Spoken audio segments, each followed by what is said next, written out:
In this video, we're going to go through a few tips of how you can improve accuracy and reduce the need for MIDI cleanup when using the pitch recognition side of Dubler. So Liam, what are your top tips? Yep, so my first one is making sure that you're using clear and confident sounds with your voice. So when singing or humming a melody, instead of going like, make sure you're clear and confident going like, and then the difference will be quite drastic in the MIDI information.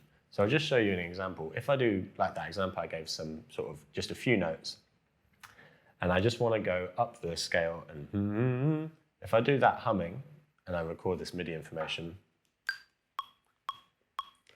you'll see and hear that in the MIDI information, there's all these notes in between, and it goes all the way up. It would be similar to me hitting a note on a keyboard, and to get to the next note, just keeping it and running the finger along. It's going to hit everything in between, because you can hear my voice going, and there's pitch in between each of those notes. So what I actually want to do is separate those notes.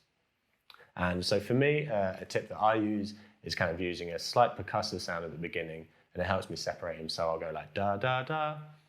And now if I record that and the difference, da, da, da, there's then just 3 notes and nothing in between.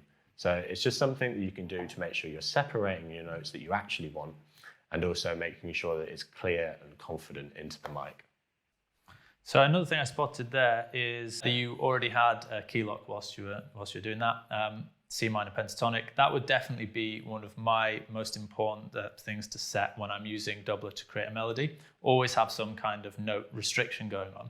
Well, when you open a new profile, it's going to automatically try and recognize what scale you're in and apply that key restriction. But actually, on a more ongoing basis, when I'm returning to a profile throughout a project, I'm going to be going in there and often changing that note restriction to whatever I want. And my preferred way to do that is actually to use the vocal note detector, because by using that, you can actually restrict the notes to the exact specific ones that you want. So if I want to do a bass line, for example, it's only got 3 notes, and I can click the vocal note detector, radar animation's coming on to say that Dubler's listening, da, da, da.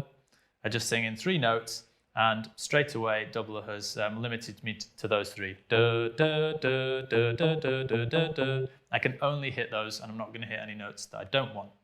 One of the nice things about it, though, is it has also put on a suggested scale.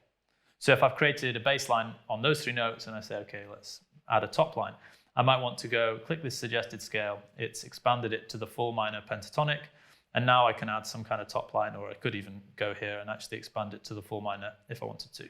So another tip when you have an idea for a melody is to repeat that melody to yourself before even recording it in your DAW or with Dubler.